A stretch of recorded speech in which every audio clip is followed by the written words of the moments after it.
Shalom teman-teman yang dikasih Tuhan, bertemu kembali dengan saya Kersogo di channel ini. Di kesempatan ini saya akan mengajak kita menyaksikan cuplikan video dari Ustadz Kainama. Kali ini saya akan mengkritisi cara dia berpikir dan cara dia menafsirkan Alkitab. Karena kan kalau kita mendengarkan video dari Ustadz Kainama, beberapa kali dia mengatakan bahwa dia sampai kuliah S1, S2, bahkan S3, tapi cara pikirnya, cara dia menafsirkan Alkitab sama seperti orang kelihatan tidak pernah sekolah. Ya, kita akan dengarkan cuplikan videonya, langsung saja kita dengarkan bersama-sama. Mungkin ada saudara kita Kristen di lingkungan ini, saya mohon maaf, tapi silahkan buka Bible Anda. Karena sampai detik ini masih ditranslate, masih diterjemahkan. Alhamdulillah masih ada yang mau terjemahkan dan ayat itu belum dibuang. Ayat itu belum dibuang insya Allah. Jadi kalau antum semua saudaraku yang sangat aku sayangi dan aku hormati, ada di lingkungan ini yang Kristen, bawa Bible, buka. Ya, lihat. Matius pasal 7 ayat 21. Matius pasal 7 ayat 21 sampai 23. Tapi intinya ada di ayat 21. Matius pasal 7 ayat 21. Bunyinya begini. Bukan orang yang berseru kepadaku Tuhan, Tuhan akan masuk kerajaan sorga. Artinya adalah, kalau ini kata Yesus, saya garis bawahi, ini kata Yesus, kalau kau panggil aku Tuhan, kau tidak masuk sorga. Kalau kita meninggal, roh kita keluar dari tubuh, roh kita tidak diterima masuk sorga. Roh kita masuk mana? Tolong dijawab. Sepakat? Karena di sana cuma ada 2 tempat, tidak ada tempat ketiga. Jadi Yesus bilang, kalau kau panggil aku Tuhan, maaf, kau tidak masuk sorga. Artinya, jadi Yesus bilang, kalau kau berseru kepadaku, Tuhan Yesus, engkau masuk neraka. Saya tidak mau masuk neraka. Saya berhenti panggil dia Tuhan. Tapi orang Kristen kalau dibilang gini marah. Padahal saya bilang begini bukan menghina. Saya sayang sama mereka. Karena setiap hari Sabtu dan Minggu atau hari Rabu mereka bawa Bible-nya, tapi mereka nggak pernah tahu bahwa Yesusnya melarang mereka memanggil Yesusnya Tuhan. Tapi orang Kristen kalau dibilang gini marah. Ya, itulah cuplikan video dari Ustadz Kainama ya. Dia katakan pasti orang Kristen marah. Sebetulnya kami tidak marah, Pak Kainama ya. Kami justru kasihan dengan Anda. Tapi juga saya secara pribadi bersyukur karena orang seperti Anda ini keluar dari kekristenan. Karena kalau Anda menjadi pengajar di dalam kekristenan, Anda pasti akan menyesatkan banyak orang ya. Karena pola pikir yang katanya doktor, masa tidak bisa mengerti kalimat di dalam ayat yang sangat jelas di dalam Alkitab itu. Saya akan ajak kita melihat apa yang dia kutip tadi di dalam Matius ya, pasal 7 ayat yang ke-21. Bukan setiap orang yang berseru kepadaku, Tuhan, Tuhan akan masuk ke dalam kerajaan sorga. Jadi Ustadz Kainama berhenti hanya di dalam satu kalimat ini. Menurut Ustadz Kainama, orang yang panggil nama Tuhan itu justru tidak akan masuk dalam kerajaan sorga. Itu pengertian yang dia tangkap dari ayat ini. Padahal kalau kita baca dari satu kalimat secara utuh, bukan setiap orang yang berseru kepadaku Tuhan, Tuhan akan masuk ke dalam kerajaan surga.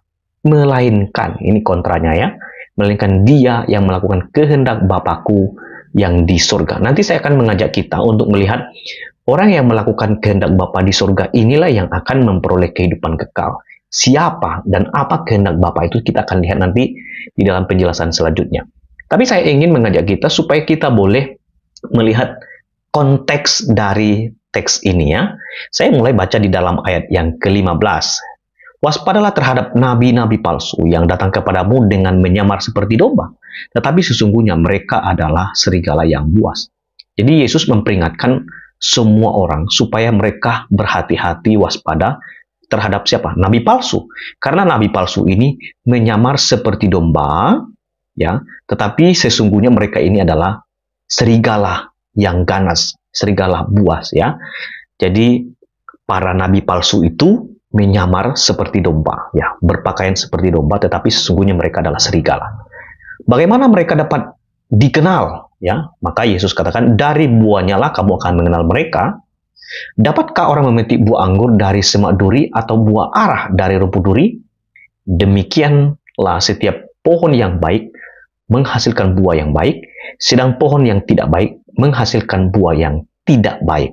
Jadi kita dapat mengenal siapa nabi palsu atau serigala yang berbulu domba itu adalah dari buahnya, atau dari kehidupan, atau dari perilaku kehidupan yang mereka tunjukkan. Lalu ayat yang ke-18, tidak mungkin pohon yang baik itu menghasilkan buah yang tidak baik, ataupun pohon yang tidak baik itu menghasilkan buah yang baik.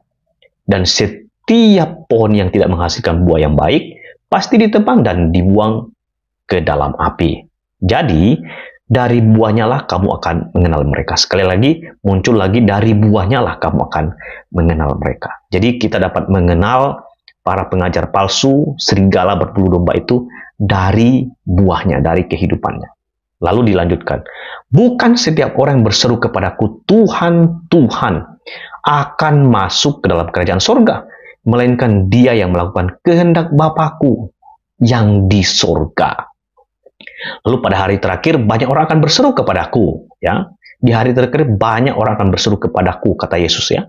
Tuhan, Tuhan, bukankah kami bernubuat demi namamu, mengusir setan demi namamu, dan mengadakan banyak mujizat demi namamu juga?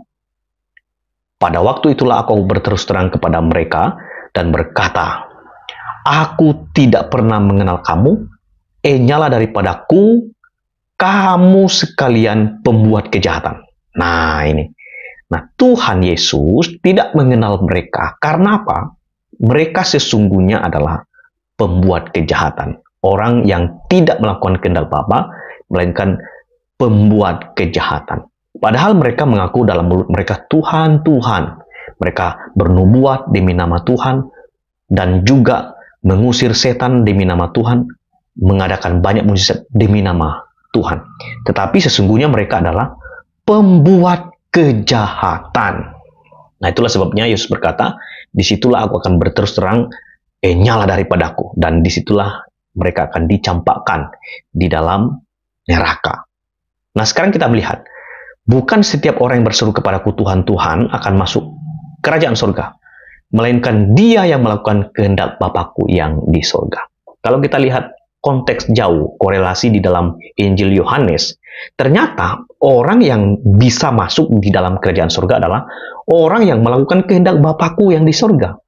Coba kita perhatikan apa kehendak Bapa yang di surga. Misalnya kita lihat di dalam Yohanes pasal 6 ayat yang ke-28. Kita baca dari sini dulu ya. Lalu kata mereka kepadanya, apakah yang harus kami perbuat supaya kami mengerjakan pekerjaan yang dikehendaki Allah?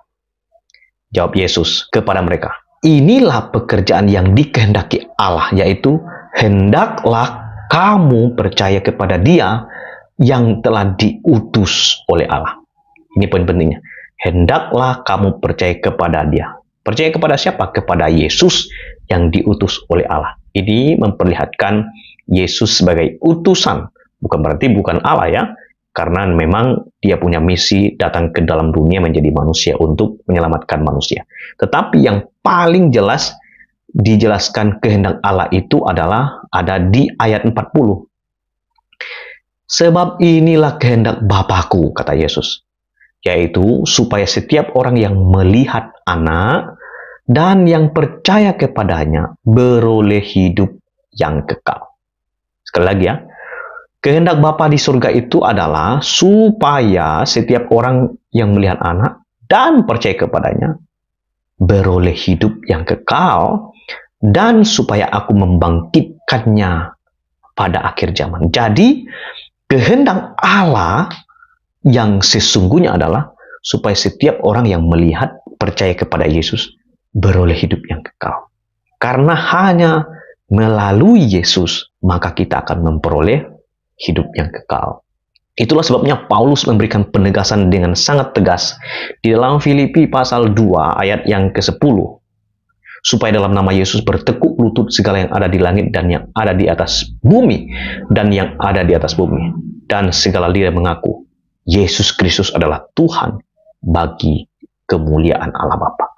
Jadi, Ustadz Kainama, Anda keliru sesungguhnya. Tidak mengerti ayat tersebut dan mencoba menafsirkannya dengan ngawur. Katanya Anda doktor, tetapi yang begitu saja Anda tidak paham. Jangan sembarangan menafsir ayat Alkitab. Jadinya seperti itu. Seolah-olah Tuhan menolak dia dipanggil Tuhan. Bukan itu maksudnya. Itu saja yang ingin saya sampaikan dalam video ini. Kiranya video ini boleh memberikan edukasi kepada saudara sekalian dan boleh meneguhkan iman kita. Tetap setia ikut Tuhan Yesus, karena hanya di dalam Dialah kita memperoleh hidup yang kekal. Tuhan memberkati. Sampai ketemu di video selanjutnya. Shalom.